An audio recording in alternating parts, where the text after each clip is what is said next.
Jelang Natal dan Tahun Baru, Kepolisian Daerah Maluku menyiapkan 82 posko pengamanan.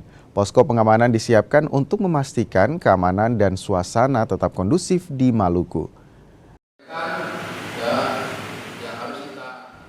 82 pos yang disiapkan terdiri dari 47 pos pengamanan, 27 pos pelayanan, dan 8 pos terpadu.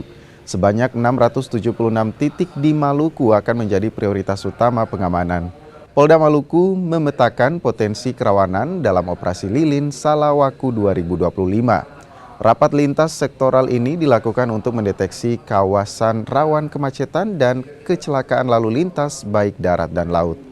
Memastikan keamanan dan menjaga suasana tetap kondusif, sebanyak 2.403 personil gabungan disiapkan dan disebar di 11 kabupaten kota di Maluku. Tempat ibadah, perbelanjaan, di pusat-pusat konsentrasi masyarakat, terutama nanti tahun baru. Hal lain lagi yang harus menjadi atensi kita itu adalah untuk pergerakan masyarakat, ya, terutama banyak menggunakan media laut, ya, perairan.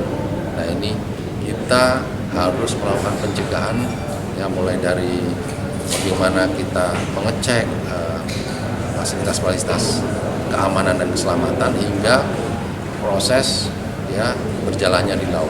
Kalaupun ada kejadian, kita cepat merespon.